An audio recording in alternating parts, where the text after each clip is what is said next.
కావాలనే మీ కలను నెరవేర్చుకోండి. సంప్రదించండి హెగ్డే ఫెర్టిలిటీ, హైదరాబాద్, తెలంగాణ. నమస్కారం, వెల్కమ్ టు ఐ డ్రీమ్. నేను మీ ఝాన్సీ.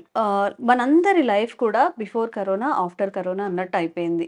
మన లైఫ్ స్టైల్ మారిపోయింది, ఉద్యోగాలు మారిపోయాయి, అందరి ఆలోచన విధానం మారిపోయింది. దానికి తోడు మన హెల్త్ అయితే చాలా ఎఫెక్ట్ అయింది. కరోనా టైంలో చాలామంది షుగర్కి గురయ్యారు. స్టెరాయిడ్స్ వాడడం వల్ల కానివ్వండి, ఎక్కువ మెడికేషన్ తీసుకోవడం వల్ల కానివ్వండి. సరే, ఈ రీజన్స్ అన్నీ పక్కన పెట్టినా కానీ ఇప్పుడు మన జీవన శైలి వల్ల కూడా చాలామంది ఎర్లీ ఏజ్లోనే షుగర్ బారిన పడుతున్నారు. మరి ఒక 1 మంత్ అయింది, 2 మంత్స్ అయింది, చాలా ఎర్లీ స్టేజ్లో ఉన్నారు, లేదంటే ఒక 6 మంత్స్ లోపు డిటెక్ట్ అయింది. వాళ్ళు టాబ్లెట్ యూజ్ చేయాలా, యూజ్ చేయొద్దా, వాళ్ళు ఎలాంటి జీవన శైలి పాటిస్తే ఆ షుగర్ నుంచి బయటపడే అవకాశం ఉంటుంది, లేదా కంట్రోల్లో ఉండే అవకాశం ఉంటుంది. ఈ విషయాలు తెలుసుకుందాం. ప్రస్తుతం మనం న్యాచురల్ హీలర్ ఇంకా హెర్బలిస్ట్ ఆంజనేయరాజు గారి దగ్గర ఉన్నాము. నమస్కారం అండి. నమస్కారం అమ్మా. ఎలా ఉన్నారు సార్? బాగున్నానమ్మా. సార్, అయితే మీరు ఇంతకు ముందు చూసిన, అంటే మీరు చాలా ఏళ్ళుగా మీరు ఆయుర్వేద వైద్యంలో ఉన్నారు. అప్పటితో పోలిస్తే ఇప్పుడు 30స్లోనే ఎర్లీగానే షుగర్ డిటెక్ట్ అవుతుంది. మరి అసలు మాకు తెలియదు సార్ షుగర్ వచ్చినట్టే. కరోనా టైంలో వచ్చింది, మేము అసలు తెలుసుకోలేకపోయాము. 1 ఇయర్ అయింది, 2 ఇయర్స్ అయిందని కూడా చెప్తున్నాం చాలా మంది. సరే, వాళ్ళకి మెడికేషన్ కాసేపు పక్కన పెడితే, ఈ ఎర్లీగా వచ్చిన వాళ్ళకి మెడికేషన్ యూజ్ చేయాలా, వాళ్ళ జీవన శైలి ఎలా ఉండాలి? అవునమ్మా, మంచి ప్రశ్న అమ్మా. ఎర్లీగా అప్పుడే స్టార్ట్ అయిన వాళ్ళు కానీ ఒక 2-3 నెలలు 6 నెలలు ఇలా వచ్చిన వాళ్ళమ్మా, వ్యాయామం అనేది చాలా కంపల్సరీ అమ్మ షుగర్లో. వ్యాయామం కానీ వాకింగ్. ఆ వాకింగ్ కూడా ఎలా చేయాలి అంటే, మాకు ఆయుర్వేద శాస్త్ర ప్రకారం చెప్పింది అయితే, ఎర్లీ మార్నింగ్ కాకరకాయ ఉంటుంది కదమ్మా, ఒక 25 గ్రామ్స్ నుంచి 50 గ్రామ్స్ వరకు వాళ్ళ బాడీ వెయిట్ని బట్టి, ఏజ్ని బట్టి, వాళ్ళకి షుగర్ ఉన్న లెవెల్స్ని బట్టి మిక్సీలో కొట్టుకుని చక్కగా గుడ్డలో పిండేసుకున్నామా, ఆ రసం తాగేసి, కాకరకాయ రసం వాకింగ్కి వెళ్ళాలమ్మా. ఆ వాకింగ్ కూడా ఎలా అంటే, గడ్డి ఉన్న ప్రదేశాలు ఉంటే చాలా మంచిదమ్మా. ఏదైనా పార్కు, మన కాళ్ళకి గడ్డి తగిలేలాగా బూట్లు జోళ్ళు ఇప్పేసి, షూస్ కానీ చెప్పల్స్ కానీ లేకుండా అమ్మా, మెత్తగా గడ్డితోటి ఉన్న, ఇప్పుడు కార్పెట్లు అని అంటున్నారు కదా, అలాంటివి ఉన్న పార్కుని చూసుకున్నమ్మా, ఆ గడ్డి మీద నడిస్తే వాళ్ళ స్ట్రెంగ్త్ని బట్టి, వాళ్ళ వయసుని బట్టి నడవలేరు, అట్లీస్ట్ దాని మీద ఉంచోవాలమ్మా కాసేపు. లేకపోతే కుర్చీలో కూర్చునైనా ఆ గడ్డి మీద కాళ్ళు పెట్టి, ఆ కాళ్ళు అక్కడికి ఇక్కడికి మారుస్తూ ఉండాలి, ఒకే ప్లేస్లో వదిలేయకుండా. రకరకాల డైరెక్షన్లో వేసుకుని కూర్చుంటా ఉంటే ఆ గడ్డి అనేది, ఆ సాయిల్ అనేది అరికాళ్ళకి టచ్ అవ్వడం వల్ల మనలో ఉన్న అనేక రకాల నెగిటివ్ ఎనర్జీస్ అది తీసేసుకుంటుందమ్మా. ఈ కాకరకాయ రసం తాగడం వల్ల మీకు ప్యాంక్రియాస్ కానీ లివర్ కానీ మళ్ళీ యాక్టివ్ అయ్యి మీకు ఈ ఇన్సులిన్ రిలీజ్ చేయడానికి కూడా అవకాశం ఉంది. ఇది చాలా చక్కగా పనిచేస్తుందమ్మా. అదేవిధంగా వ్యాయామం చేయడం, షుగర్ వచ్చాక చేసి కన్నా వ్యాయామం అనేది డైలీ చేసి వాళ్ళకి షుగర్ సాధారణంగా చాలా తక్కువ పర్సంటేజ్లో వస్తుంది. షుగర్ కాకపోయినా ఏదైనా వ్యాధులు కూడా తక్కువగా వస్తాయి, శరీరం గట్టిగా ఉంటుంది కాబట్టి. ఆ వ్యాయామం అనేది అన్ని ప్రాబ్లమ్స్కి మీరు అన్నట్టుగా అవసరం. యోగా అవనివ్వండి, లేకపోతే ఒక మంచి గేమ్, అలసిపోయే గేమ్స్ ఆడడం అవనివ్వండి, ఇంకోటి అవనివ్వండి, ఇవన్నీ కూడా అద్భుతంగా పనిచేస్తాయి. నెక్స్ట్ మెంతులు కూడా పనిచేస్తాయి. ఆ మెంతులు అనేది చాలా మంది తెలియక నవ్వులుతారమ్మా. నవ్వకూడదు. నైట్ నానబెట్టుకుని శుభ్రంగా కడుక్కుని నానబెట్టుకోండి. ఒక 100 ml వాటర్లో 1 స్పూను, ఎక్కువగా మీకు షుగర్ ఉంటే 2 స్పూన్లు వేసుకోండి. అది కూడా ఆస్తమా ఉన్నవాళ్ళు, విపరీతమైన చలవ అంటే వాతం కఫం బాగా ఎక్కువ ఉన్న వాళ్ళు ఉంటారు చూడండి, వాళ్ళకి కొంచెం ఇబ్బంది పెట్టడానికి అవకాశం ఉందమ్మా. మీ శరీర తత్వాన్ని తెలుసుకుని మాత్రమే ఆ డోసేజ్ నిర్ణయించుకుని ఎర్లీ మార్నింగ్ లేచి, ఆ నాని ఉంటాయి కదమ్మా, గిరగరా తిప్పి ఆ మెంతులు డైరెక్ట్గా మింగేయటం, వాటర్ తోటి పాటు మింగేస్తే షుగర్ చాలా బాగా కంట్రోల్ అవుతుందండి. అదేవిధంగా నేరేడు చెట్టు, దాని ఆకులు కానీ, దాని బార్క్ కానీ, దాని గింజలు కానీ, ఈ 3 ఏదైనా వాడుకోవచ్చమ్మా. దాని చిగుర్లు కానీ చక్కగా, చిగుళ్ళు అయితే మీరు నూరేసి మాత్ర కట్టుకుని రోజు 2-3 మాత్రలు, ఒక బఠానీ, వేరుశెనగ గుండె సైజులో కట్టుకుని రోజు మింగొచ్చు. మింగితే కూడా పరగడుపుని లెగ్గానే పడుకునేటప్పుడు మింగుతా ఉంటే షుగర్ కంట్రోల్ అవుతుంది. అదేవిధంగా నేరేడు విత్తు ఏదైతే ఉందో, ఆ సీడ్ని బ్రౌన్ కలర్ వచ్చేలాగా వేపించమ్మా, చక్కగా మెత్తగా మైదా పిండిలా కొట్టుకుని, లేదంటే కషాయం కాసుకుని, కచ్చాపచ్చాగా కొట్టుకుని కషాయం కాసుకుని, ఆ కషాయం టీ కాఫీలో కలుపుకుని కూడా తాగొచ్చమ్మా. వగరగా ఉంటుంది, బాగుంటుంది కూడా టేస్ట్ మీకు. లేదు అలా చూర్ణంగా కలుపుకుని మీరు ఒక జావలా కలుపుకుని కూడా తాగొచ్చమ్మా. అది కషాయం కిందకి తేరిపోయింది అనుకోండి, పై కషాయం తాగండి. కలిసిపోతే కనుక పూర్తిగా తాగండి. తాగితే కూడా షుగర్ కంట్రోల్ అవుతుందమ్మా.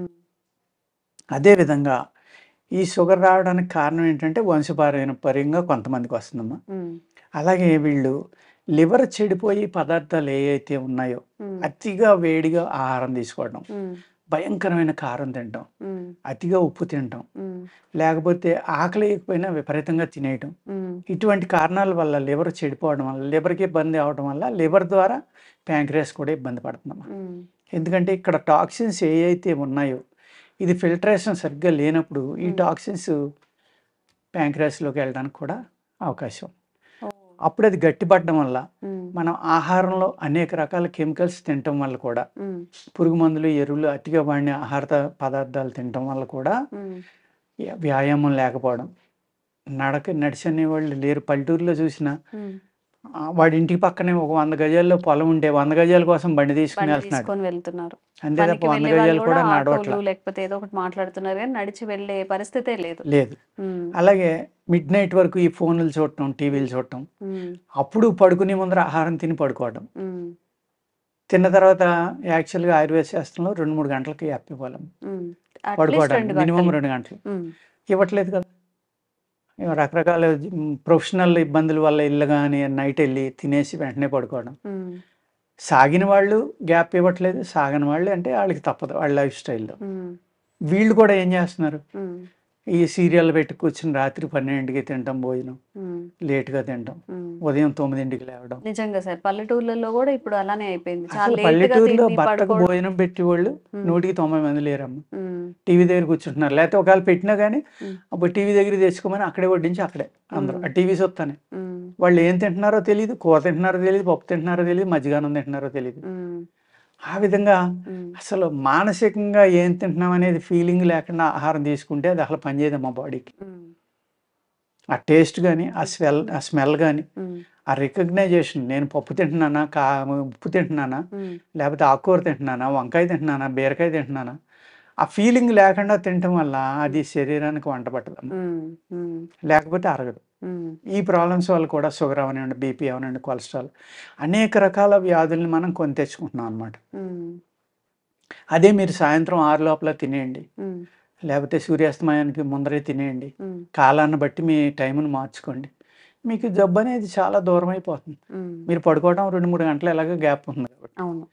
ఈ విధమైన లైఫ్ స్టైల్ మార్చుకున్నామా మనం, ఏదైతే మనం మోడర్న్ అనుకుని మన శరీరాన్ని, మన ఆరోగ్యాన్ని పూర్తిగా పాడు చేసుకుంటున్నామో దాని నుంచి బయటపడాలి అంటే మళ్ళీ పూర్వకాలం ఎలా తినేవారు, ఏం చేసేవారు, ఆ సిస్టంలోకి వెళ్ళిపోయామ్మా. ఏదైతే సూర్యాస్తమయానికి ముందర తినాలంట, భలే చెప్తున్నాడు ఎవడో చేదస్తున్నాడు, ఇడికి పెచ్చ, రకరకాల కామెంట్స్ అమ్మా. నోరు మందే కాబట్టి ఏదైనా మాట్లాడచ్చు, కానీ అది ఆచరించిన వాళ్ళకి దాని యొక్క విలువ తెలుస్తుంది. అలాగ ఆచరించమ్మా, వ్యాయామం అనేది చేసి ఫిజికల్ కానీ మెంటల్గా కూడా ప్రిపేర్ అవ్వాలి. నాకు షుగర్ రాదు. అలాగే ఇప్పుడు మీరు అడిగారు, దాని సిగ్నల్స్ ఏమీ లేవు, లేకపోతే దాని సైడ్ ఎఫెక్ట్స్ ఏమీ కనపట్టలేదు, మాకు షుగర్ ఉన్నట్టుగా మాకు అనిపించట్లేదు. అందరికీ షుగర్ ఉన్నట్టుగా అనిపించాలని ఏమీ లేదమ్మా. కొంతమందికి ఎక్కువ ఉన్నా కూడా ఏమీ చేయదు వాళ్ళ బాడీ నేచర్ని బట్టి, కొంతమందికి తక్కువ ఉన్నా కూడా చాలా ఇబ్బంది పెడుతుంది. అలాగే ఇమ్యూనిటీ తక్కువ ఉన్న వాళ్ళు ఉన్నారనుకోండి, స్పోర్ట్స్ ఆడేవాళ్ళు ఉన్నారు, గేమ్స్ ఆడేవాళ్ళు ఉన్నారు, రోజు 2-3 గంటలు, అతనికి షుగర్ వచ్చినా కానీ అతని రీడింగ్స్ సెపరేట్గా చూడాలి మనం. అలాగే ఒక ఐడియల్గా ఉన్నాడు, బాగా ఫ్యాటీగా ఉన్నాడు, అసలు కష్టపడరు, ఇమ్యూనిటీ లేదు బాడీలో, అతనికి షుగర్ వస్తే అతనికి ఇంకోలా ట్రీట్ చేయాలి. మరి ఇవన్నీ చూసుకోవాలి కదమ్మా. ఇప్పుడు బీపీ ఉందమ్మా, 120 దాటితే ట్యాబ్లెట్ అంటాం. మరి 250 ఉన్న పేషెంట్ కూడా నా దగ్గరికి ఒకసారి వచ్చారు, వాళ్ళకి రెగ్యులర్గా అలాగే ఉంటుందంట. అసలు మీకు మందు అక్కర్లేదండి, మీ నేచర్ అయితే ఉంటుంది, వెళ్ళిపోండి అన్నాను నేను. మీకు ఏమైనా ఇబ్బంది ఉందా అని, ఏమి ఇబ్బంది లేదు సార్ అని. తలపోటు ఉందా, ఏమీ లేదు. కళ్ళు తిరుగుతున్నా, ఏమీ లేదు. ఎప్పటి నుంచి ఉందో నాకు తెలియదు. డాక్టర్ దగ్గరికి వెళ్తే ఎంత ఉందన్నారు, అయిపోయి చచ్చిపోతా అన్నారు, భయపడి మీ దగ్గర పరిగెత్తుకొచ్చాను. ఓకే, అది మీకు చిన్నప్పటి నుంచి ఉండొచ్చు, అది అందరి బాడీలు ఒకలా ఉండవు కదమ్మా. అలాగా దాన్ని బట్టి కూడా మెడిసిన్ ఇవ్వాలి. ఆ విధంగా మనం స్టార్టింగ్‌లోనే మనం జాగ్రత్త పడితే కనుక హ్మ్. వ్యాయామం ఇలాంటి చిన్న చిన్న చిట్కాలు హ్మ్. మాకే ఎంతోమంది పేషెంట్స్ చెప్తూ ఉంటారు. హ్మ్. సార్ కాకరకాయ వేపుడు ఎక్కువ తింటున్నాను నేను. లేకపోతే నేరేడు గింజల పౌడర్ తింటున్నాను. లేకపోతే పొడపత్రి తింటున్నా. హ్మ్. లేకపోతే నల్ల జీలకర్ర తింటున్నా. ఇయన్నీ కలిపి తింటున్నాను. హ్మ్. వాళ్ళే మాకు వైద్యం చెప్తా ఉంటారమ్మా. హ్మ్. నాకు తగ్గిందని కూడా చెప్తారు. చాలా బాగుందండి మీరు అదే వాడుకోండి మీకు మందొద్దు అంటా ఉంటాను. హ్మ్. వాళ్ళే వచ్చి చెప్తా ఉంటారు. మాకు తగ్గింది సార్ షుగర్ ఉండేది. హ్మ్. టాబ్లెట్ మొదలుపెట్టాం గానీ మళ్ళీ ఎందుకని భయమేసి మానేసి హ్మ్. ఇలా వాడుకున్నామంటే మాకు పూర్తిగా తగ్గిపోయిందని తగ్గిపోయింది. చెప్పేవాళ్ళు అనేక మంది ఉంటారమ్మా. ఓకే. ఇలా వాడుకున్నాం 2 ఏళ్ల క్రితం తగ్గిపోయిందండి మళ్ళీ ఇప్పటికి రాలేదని కూడా చెప్పేవాళ్ళు ఉంటారు. సార్ అయితే ఇప్పుడు షుగర్ ఒకసారి వచ్చాక తగ్గదని చాలామంది వాదిస్తూ ఉంటారు. ఎన్ని ఇయర్స్ అయితే తగ్గుతుంది అలా ఉంటుందా? లేకపోతే వాళ్ళ శరీర తత్వంని బట్టి ఉంటుందా? శరీర తత్వాన్ని బట్టి శరీరం. ఏదైనా ఆధారపడి ఉంటుందమ్మా. హ్మ్. ఆ శరీర తత్వం అనేదే హ్మ్. మెయిన్ అమ్మ ఇక్కడ. ఓకే. ఇప్పుడు మోడర్న్ దాంట్లో ఎనాటమీ అంటాం. హ్మ్. అదే ఏదన్నా శరీర నిదానం అని ఉంది. హ్మ్. అలాగా ఓకే. ఒక సిస్టమ్ ఉంటుందమ్మా. ఇందులో కూడా ఎనాటమీ ఉంటుంది ఆయుర్వేదంలో కూడా. హ్మ్. ఎనాటమీ ఉంటుంది, పెడియాట్రిషియన్ ఉంటుంది, హ్మ్. లేపోతే ఎముకలు ఇరిగిపోయిన వాళ్ళనేమో అది ఉంటుంది. హ్మ్. హ్మ్. అన్ని సబ్జెక్టులు ఉంటాయి అందులో కూడా. హ్మ్. ఆ సబ్జెక్ట్‌ని బట్టి ఆ ప్రాబ్లము సాల్వ్ చేస్తారు.